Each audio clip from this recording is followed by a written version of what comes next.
हॉटेलसारखं पनीर, तेही आता घरात. चला तर मग रेसिपीला सुरुवात करूया.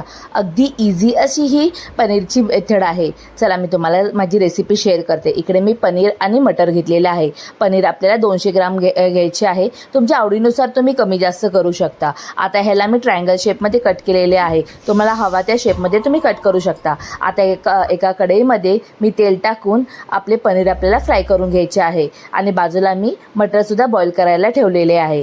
आता आपल्याला पनीर थोडे म्हणजे गोल्डन होईपर्यंत आपल्याला फ्राय करून घ्यायचे आहेत. आता इकडे मी 2 मोठे कांदे घेतलेले आहेत. कांद्याला सुद्धा आपल्याला उभा चिरून घ्यायचा आहे. शक्यतो तुम्ही मोठाही ठेवू शकता किंवा बारीकही चिरू शकता. इथे 2 कांदे मी छान असे कट करून घेतलेले आहेत. सोबत 2 टमॅटोसुद्धा घेतलेले आहे. टमॅटोही आपल्याला असेच उभे चिरून घ्यायचे आहेत. आणि एका भांड्यामध्ये आता मी पाणी घेऊन त्यामध्ये थोडंसं मीठ टाकून घेतलेलं आहे आणि तळून घेतलेलं पनीर टाकून घ्यायचं आहे. यामुळे काय होतं, पनीर सोक केल्यामुळे ते अजून मऊसूत होतात. त्यामुळे तुम्ही ही मेथड करून बघा. आता एका कढईमध्ये आपल्याला कांदा, नंतर थोडे खडे मसाले, त्यामध्ये मी 2 लवंगा, 2 मिरी, इलायची, तेजपत्ता आणि एक स्टारफूल घेऊन त्याला परतून घेतलेला आहे. आणि त्याच ह्याच्यामध्ये आपल्याला लसूण, अद्रक, 2 हिरवी मिरची आणि काजू टाकून आपल्याला परतून घ्यायचे आहे. आणि शेवटी मी टमॅटो आणि थोडे कोथिंबीरच्या काड्या टाकून त्याला परतून घेतलेला आहे. बाजूला आपले मटरही बॉईल करून झालेले आहे. तुम्ही एका भांड्यात त्याला काढून घ्या. आता आपल्याला हा मसाला थंड गार झाल्यावर आहे ना, आपल्याला मिक्सरच्या भांड्यामधून स्मूथ असं वाटून घ्यायचं आहे. पाणी ॲड करू नका त्यामध्ये. जो आहे त्यामध्येच आपल्याला मसाला स्मूथ टेक्स्चर येईपर्यंत आपल्याला वाटून घ्यायचा आहे.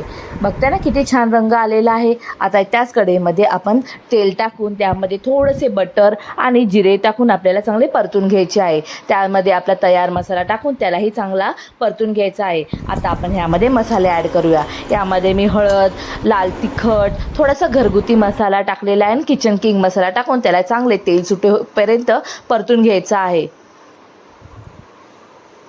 आता इकडे आपल्या मसाल्याला चांगला रंग आलेला आहे. आता मी त्यामध्ये मीठ आणि थोडी साखर ॲड करणार आहे. साखरमुळे थोडीशी चव छान लागते आणि अगदी आपल्या रेस्टॉरंटमध्ये पण आपल्याला अशीच गोडसर भाजी भेटते ना, तर त्यासाठी मी थोडीशी साखर टाकलेली आहे. तुम्ही हवं असेल तर तुम्ही स्किप करू शकता. आता ह्यामध्ये मी थोडे गरम पाणी ॲड करून ग्रेव्हीला चांगले मिक्स करून घेतलेले आहे. आणि ग्रेव्ही तयार झाल्यावर आपल्या त्यामध्ये मटर टाकून परतून घ्यायचं आहे. आता ह्यामध्ये मी त्याच्यामध्ये थोडी फ्रेश क्रीम ॲड करून घेतलेली आहे. त्यालाही सुद्धा मिक्स करून घेतलेले आहे. आणि पनीर आपल्याला सगळ्यात शेवटी टाकायची आहे. आता मी ह्याच्यामध्ये पनीर आणि थोडी फ्रेश क्रीम, कोथिंबीर टाकून ह्याला 2 मिनटं वाफ काढून घेतलेली आहे. बघताय ना किती छान असे आपले पनीर मटर रेडी आहे. ह्याला तुम्ही नान किंवा आपल्या साध्या चपातीबरोबर सर्व करू शकता.